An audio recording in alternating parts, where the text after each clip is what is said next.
Hello everyone, welcome to Quark Classes. और Quark Classes में आज हम बहुत ही इंटरेस्टिंग टॉपिक पढ़ने जा रहे हैं, क्योंकि लास्ट क्लास में हमने न्यूटन्स फर्स्ट लॉ पढ़ा था। तो आज हम जो पढ़ने जा रहे हैं वो न्यूटन्स सेकंड लॉ है। तो फर्स्ट लॉ जरूर पढ़िएगा, जरूर सुनिएगा। जो मैंने इसमें बताया है डिस्क्रिप्शन नीचे दे रखा है, वहाँ से आप देख लीजिएगा। क्यों? क्योंकि उसके बाद ही ये समझ में आएगा, अच्छे से समझ में आ जाएगा, नो डाउट। लेकिन उससे जब आप पहले वो कॉन्सेप्ट क्लियर कर लेंगे तभी अच्छे से समझ में आएगा। तो चलिए स्टार्ट करते हैं। सेकंड लॉ क्या है? अभी हम जानते हैं बेसिकली कि सेकंड लॉ क्या है, ठीक है? उससे थोड़ा सा आइडिया लेते हैं। तो फर्स्ट लॉ में हमें क्या पता चला था? फर्स्ट लॉ में हमें ये पता चला था कि जब नेट एक्सटर्नल फोर्स जीरो होता है तो कोई चीज़ रेस्ट में तो रेस्ट में रहेगी और मोशन में तो मोशन में रहेगी।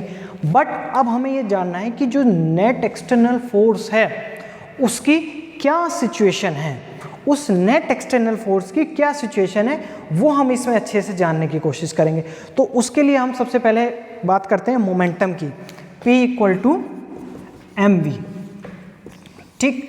तो आप यहाँ देख रहे हैं कि जो मोमेंटम है वो मास और वेलोसिटी का प्रोडक्ट है, ठीक है? मास और वेलोसिटी का, और ये एक वेक्टर क्वांटिटी है, ठीक है? ये एक वेक्टर क्वांटिटी है, इसकी डायरेक्शन होती है पर्टिकुलरली, ठीक।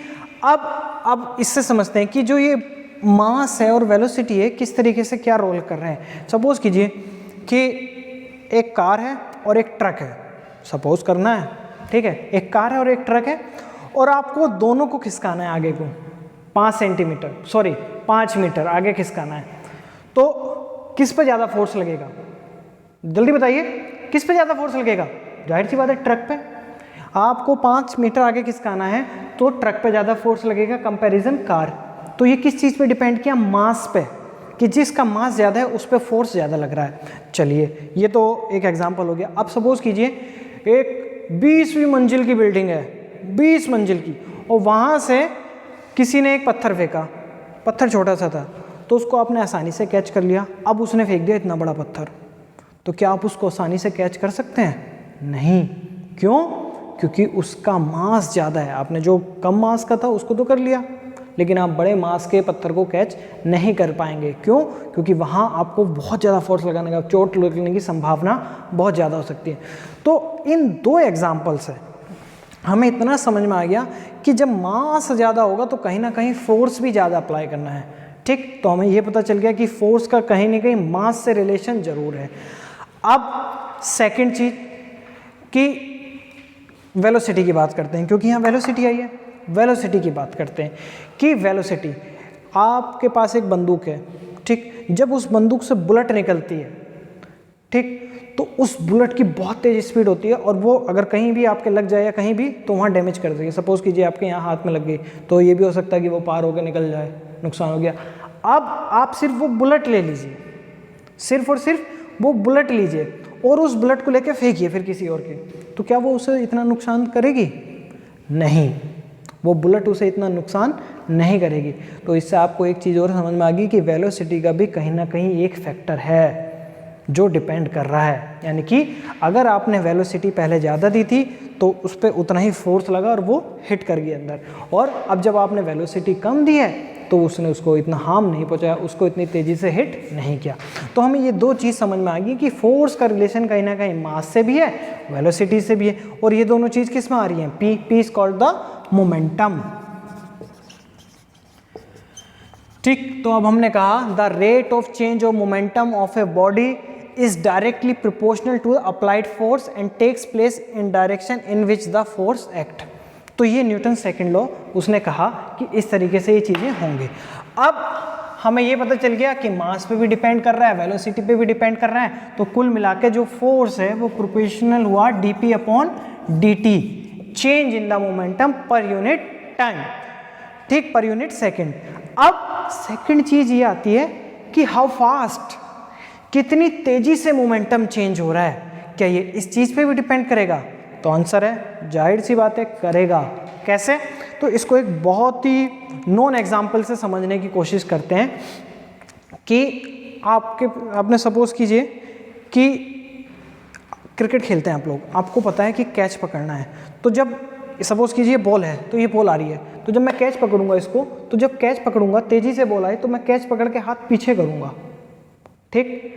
एक ने क्या किया, बॉल आई और उसने पटाख से ऐसे पकड़ लिया, इधर से आई ऐसे पकड़ लिया, तो किसके हाथों में ज़्यादा चोट लगेगी? जरूर सोचिए। किसके हाथों में ज़्यादा चोट लगेगी। एक बार और दोबारा समझने की कोशिश करते हैं कि ये जब बॉल आई मेरे सामने, ठीक है, मैं देखिए करके दिखाता हूँ आपको कि किस तरीके से, कि जब यहाँ से बॉल सामने से आएगी, इधर की साइड से जब बॉल सामने से आएगी तो ये कितना फोर्स, ये बॉल सामने आई, सामने से आई इधर, सपोज कीजिएगा बॉल सामने से आई, तो जब मैंने कैच किया तो उसको कैच करने के बाद मुझे हाथ जब इस तरीके से करना है, जब मैं हाथ को इस तरीके से करूँगा तो मुझे कम फोर्स लगाना पड़ेगा बॉल को रोकने के लिए, और मैंने एकदम इसी तरीके से ऐसे कर दिया यहाँ सब, तो मुझे ज़्यादा फोर्स लगाना पड़ेगा बॉल को रोकने के लिए। तो इससे ये भी पता चलता है कि मोमेंटम जितनी तेज़ी से आप मोमेंटम में चेंज करेंगे उतना ही ज़्यादा फोर्स आपको अप्लाई करना पड़ेगा।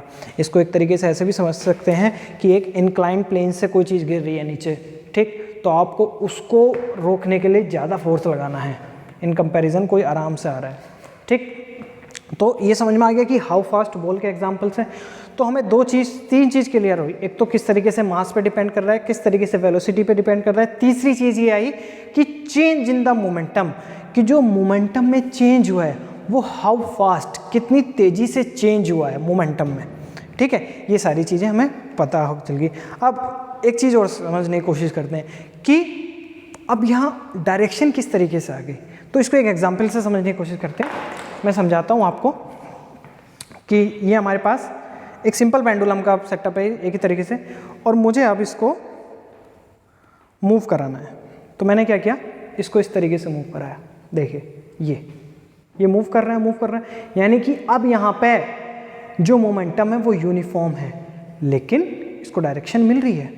अब मैंने क्या किया, अब अनुभव से मैंने अपने इसका ये छोटा कर दिया, और अब मुझे इसको घुमाने में ज़्यादा फोर्स लगाना पड़ रहा है, ज़्यादा फोर्स, ठीक, और इसकी डायरेक्शन तभी चेंज हो रही है।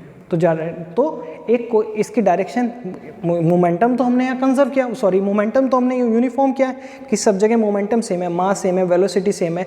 जब मास सेम है, वेलोसिटी सेम है, तो फिर इसकी डायरेक्शन क्यों चेंज हो रही है?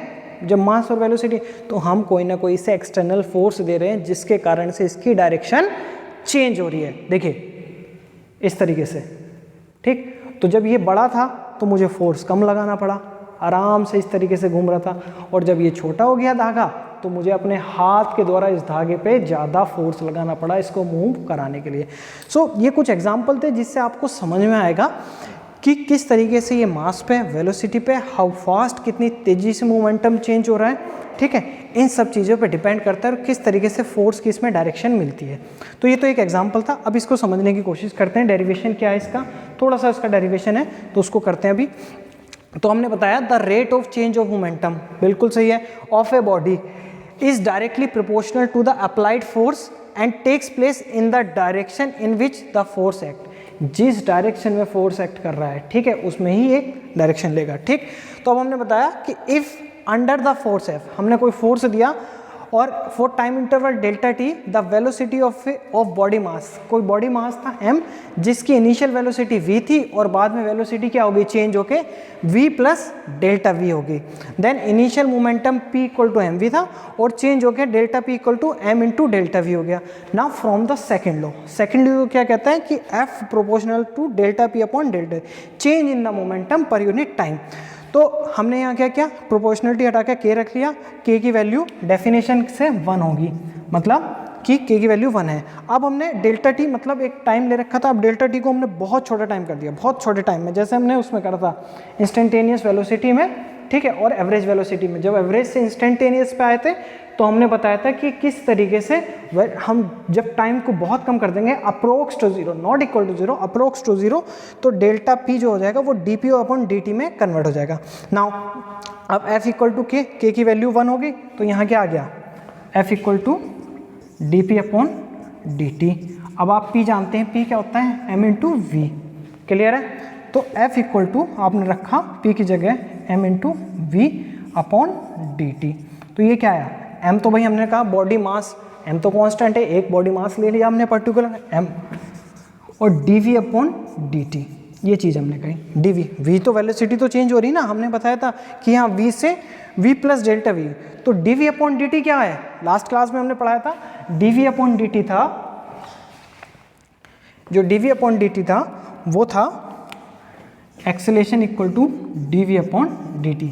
लास्ट वीडियो ज़रूर देखिएगा जो मैंने उसमें बताया था एक्सेलरेशन क्या होता है। तो अब F क्या आ गया, F equal to m a. m क्या है, मास, a क्या है, एक्सेलरेशन। तो इस तरीके से F equal to m a होता है और इसका अपने आप में एक सिग्निफिकेंस है। ये ऐसे ही नहीं आ गया, इसको रटना नहीं है बिल्कुल भी किसी तरीके से, इसको समझना है कि किस तरीके से आया। मैंने देखिए आपको दोनों चीज़ बताई थी कि मास पे किस तरीके से डिपेंड कर रहा है, वेलोसिटी पे किस तरीके से कर रहा है। वेलोसिटी चेंज होने का मतलब एक्सेलेरेशन, ठीक। तो इसकी SI यूनिट होती है, SI यूनिट होती है न्यूटन, ठीक। 1 न्यूटन कितने के बराबर होता है, 1 newton equal to kilogram metre per second square. 1 newton equal to, और ये क्या है, वेक्टर क्वांटिटी है, वेक्टर क्वांटिटी, इसकी एक पर्टिकुलर डायरेक्शन। तो आई होप कि आप लोगों को ये बड़े ही अच्छे तरीके से समझ में आया होगा। मैंने इसको पूरा समझाने की कोशिश की है कि किस किस तरीके से ये डेवलप हुआ सेकेंड लॉ, ठीक है, और इसको पूरा समझाने की कि क्या क्या इसके पीछे सिग्निफिकेंस थे, मास पे किस तरीके से हुआ, वेलोसिटी पे, change in the rate of the momentum पे, फिर फोर्स का फैक्टर कैसा आया। तो मुझे लगता है आपको बड़े अच्छे से समझ में आएगा। अगर फिर भी आपको लगता है कि इसमें कुछ कमी रह गई और आप कुछ बताना चाहते हैं तो मुझे कमेंट बॉक्स में नीचे बता सकते हैं, ठीक है। मैं वहाँ पे आपका जो भी कोई डाउट होगा उसको क्लियर करने की कोशिश करूँगा, ठीक है। तो इसी तरीके से चैनल देखते रहिए, अच्छी अच्छी वीडियोस लाता रहूँगा। Thank you very much.